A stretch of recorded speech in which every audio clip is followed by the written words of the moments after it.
उसने मेरी मजबूरियों को खरीदा था।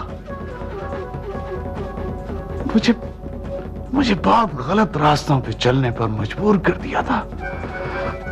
मुझे गुलाम बनाकर रखा हुआ था उसने। क्या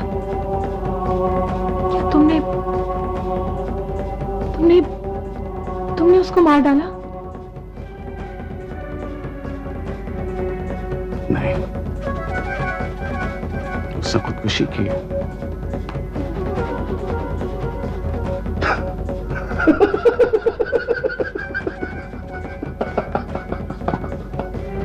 खुदकुशी की है उसने। Just imagine. लेकिन एक बात बताओ तुम्हें सारा,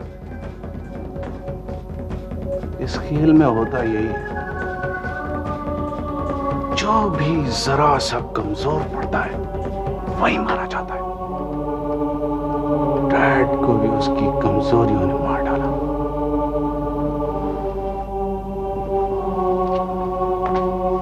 उसकी मौत की मुझे भी बहुत खुशी है।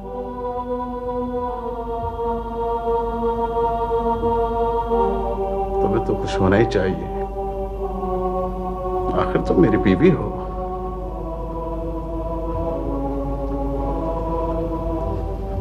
मुझे तुम्हारे हवाले से कोई खुशी नहीं है,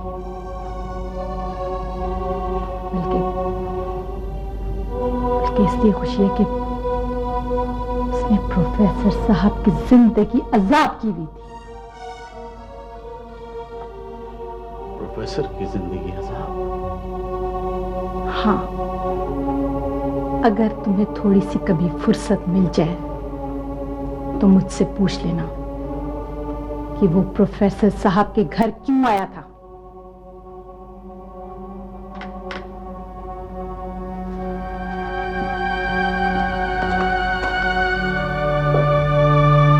बेटा,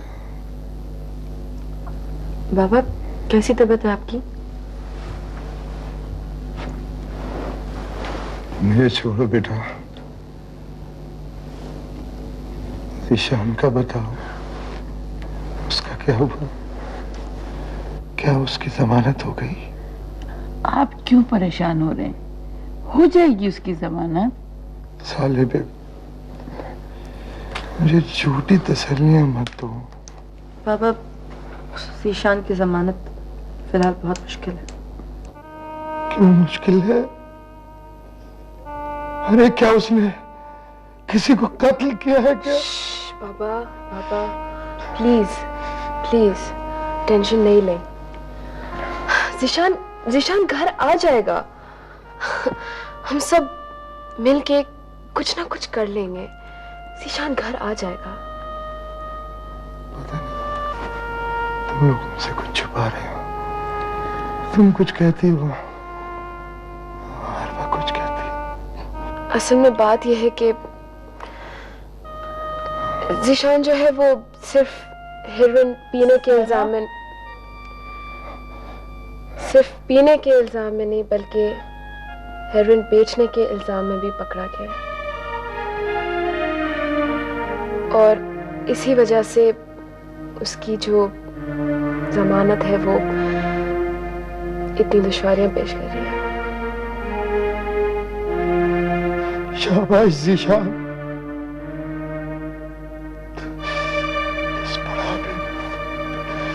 ये आखिरी तमगा रह गया था बेटा जो तुमने अपने बाप को दिया। शाबाश, जिंदाबाद जिंदाबाद ईशान। डॉक्टर को बोलो आप परेशान तो ना हो। साइमा बहुत जल्दी होती है, इंतहाई बेवकूफ हो, इसीलिए नहीं बता रही थी मैंने। आप ही जाहिरी बात है पापा परेशान होंगे, उनका बेटा जेल में है। What do you think? वो ऑब्वियसली परेशान होंगे वो। खुदा मुसीबत की घड़ी को टाल दे, ये बहुत तवील हो गई है।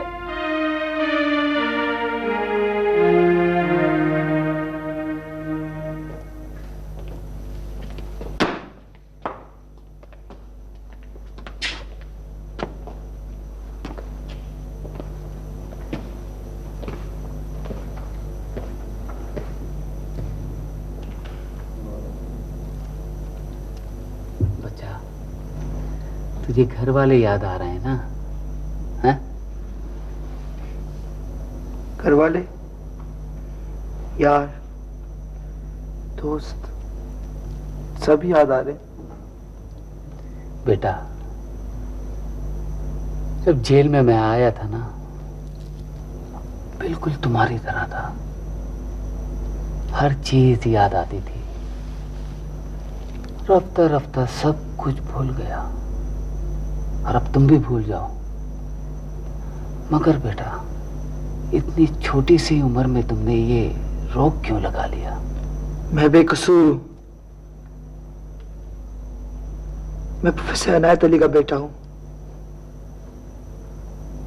मैं हेरोइन कैसे पी सकता हूं? कभी कभी ऐसा हो जाता है। शरीफ माँ बाप के बच्चों को सफेद परी की लत पड़ ही जाती है। हाँ। शौकत अख्तर मेरे चचा हैं। इस शहर के सबसे मालदार आदमी हैं वो। मुझे हेरोइन बेचने की क्या जरूरत पड़ी? हेरोइन तो नंगे भूखे लोग बेचते। बच्चे हो तुम, अभी इन बातों को तुम नहीं समझोगे। यहां कौन क्या बेचता है, तुम्हें क्या खबर?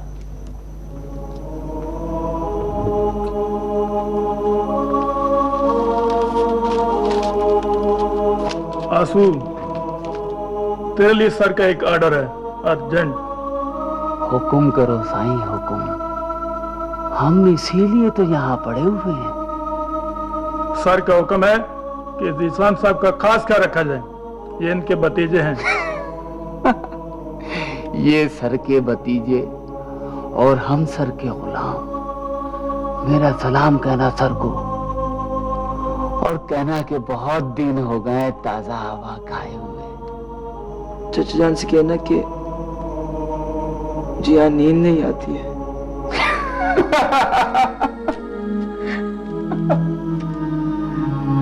हाँ, नींद भी बहुत आराम से आएगी तुझे। हेलो, कौन बोल रहा है? सफदर। हाँ सफदर भाई, वो सिकंदर की मौत की इत्तला मिली मुझे। बहुत अफसोस हुआ। बहरहाल खुदा उनकी मगफिरत करे और तुम्हें सब्र दे। शुक्रिया, सब्र तो आ ही जाएगा। वैसे मैं ताजियत के सिलसिले में तुम्हारे पास आना चाह रहा था। आपका फोन ही काफी है।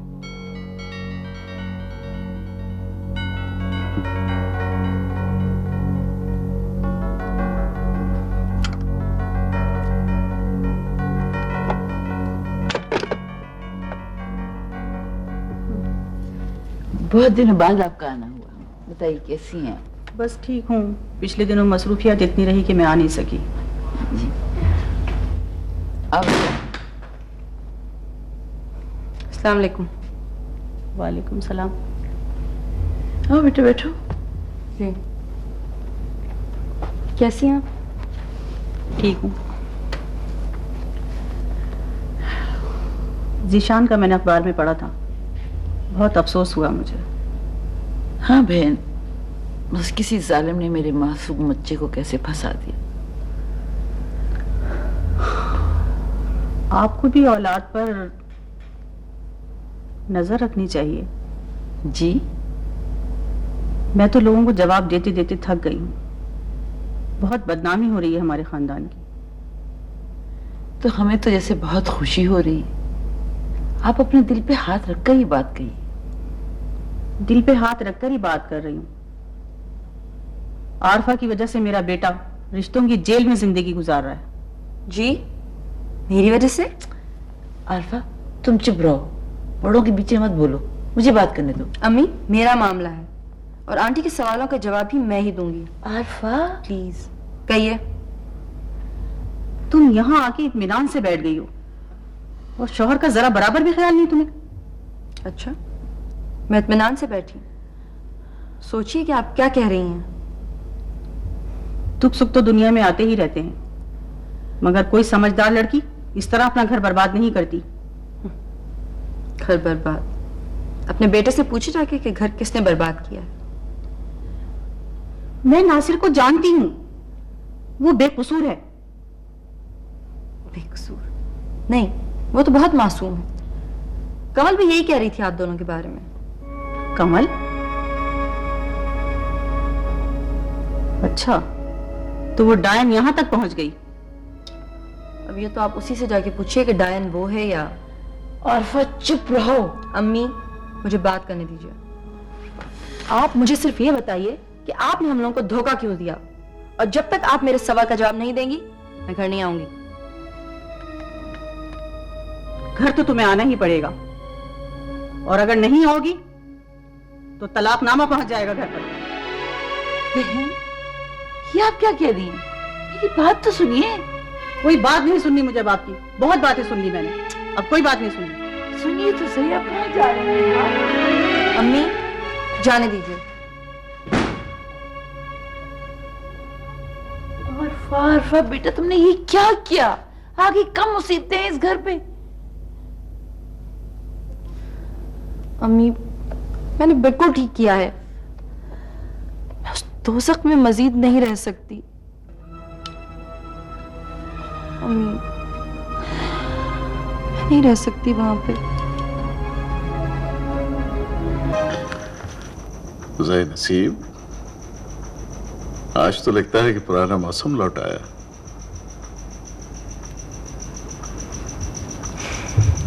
वो मौसम तो चले गए, पता नहीं किसकी नजर लग गई। कुछ तुमने खो दिया और कुछ वक्त है।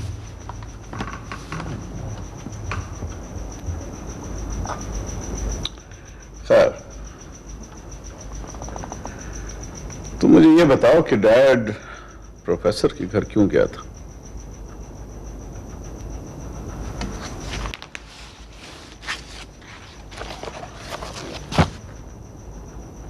वो साइमा के लिए अपने बेटे सफदर का रिश्ता लेके गया था, और जब प्रोफेसर साहब ने इनकार कर दिया तो उसने साइमा को अगवा करने की धमकी दी और अपने बेटे से जबरदस्ती शादी करने को कहा।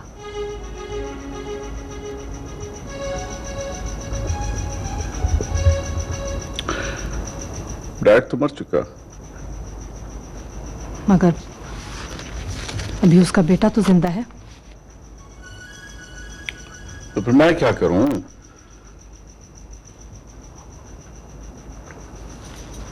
अगर तुम रिश्तों पर गौर करो तो तुम्हें पता चलेगा कि डैड ने तुम्हारी इज्जत पर हाथ डाला है। मेरी इज्जत? साइमा तुम्हारी बेटी है, समझे? तुम फिर उन लोगों की तरफदारी करने लगी।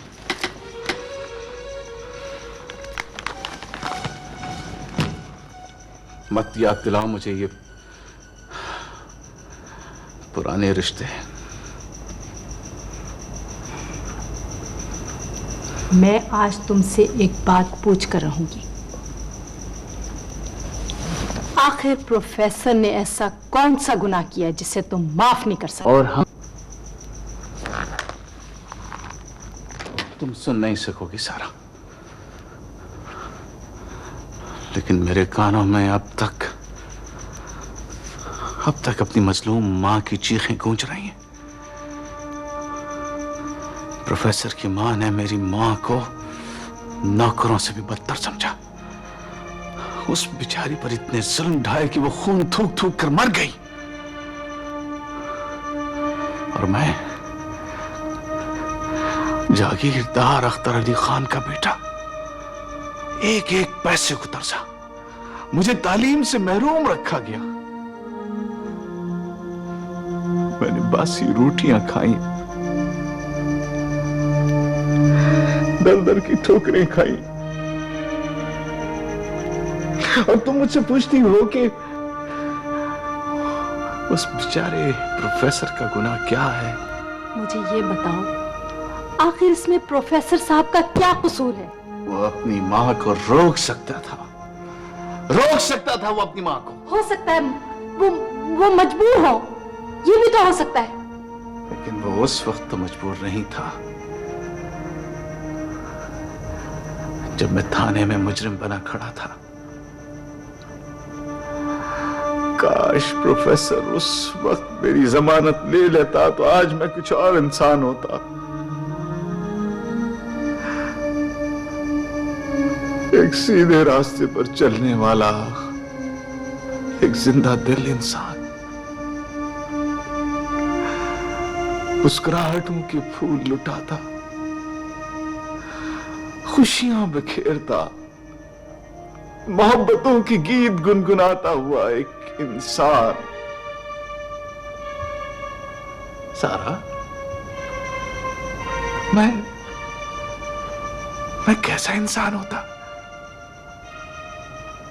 लेकिन मुझसे मेरा सब कुछ छीन लिया गया।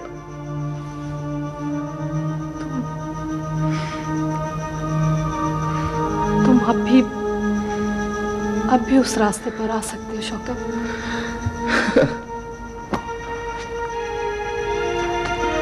पांव काट दिए गए हैं मेरे, मैं वापस नहीं आ सकता पलटकर।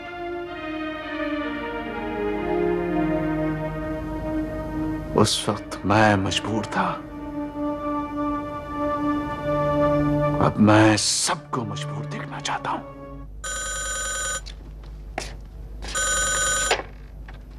हेलो। देखो साइमा, फोन मत बंद करना, मैंने बहुत जरूरी बात करनी है तुमसे। बोलो। मैंने सुना है कि तुम्हारा छोटा भाई जीशान जेल में है।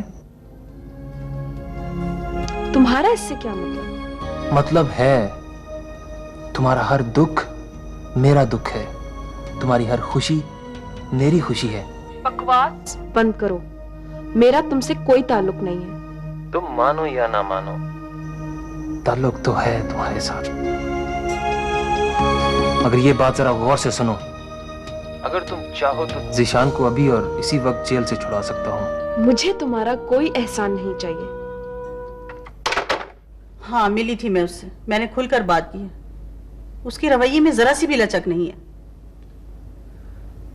उनके घर वाले उसे कुछ नहीं समझाते। घर वाले क्या समझाएंगे बेटा, वो अपना केस खुद लड़ रही है। शायद कि कोई बात बन जाती, मगर उस बज़्ज़ात कमल ने सारा मामला गड़बड़ कर दिया। क्या?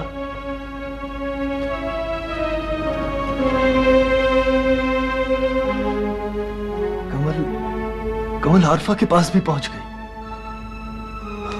हाँ, गई थी वो आरफा के पास, मगर मैंने उन लोगों को साफ साफ बता दिया कि नासिर उसे तलाक दे चुका है। फिर क्या कहा आरफा ने? मम्मी क्या कहना था बेटा, वही मूर्ख की एक टांग कि ये सब कुछ आपने हमें शादी से पहले क्यों नहीं बताया।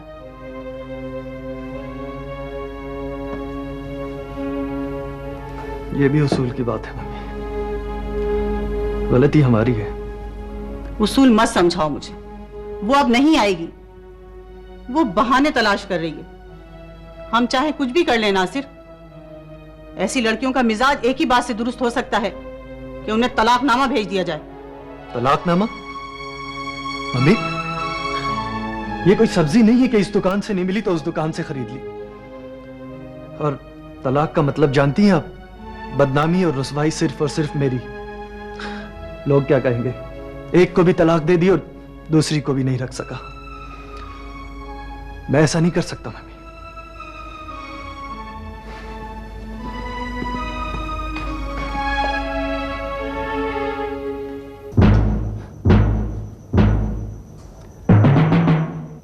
शहजादे, इतना गम करोगे तो घुल घुल कर मर जाओगे तुम। हाँ, घुल घुल कर।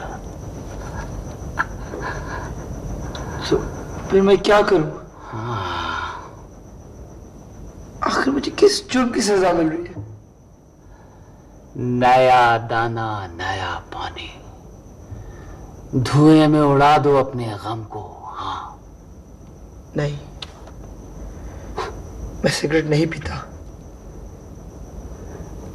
पियो तो सही शहजादे, पियो, फूलों की तरह खिल जाओगे तुम। हाँ नहीं, बस एकदम एकदम, फिर कोई गम नहीं रहेगा तुझे, कोई गम नहीं।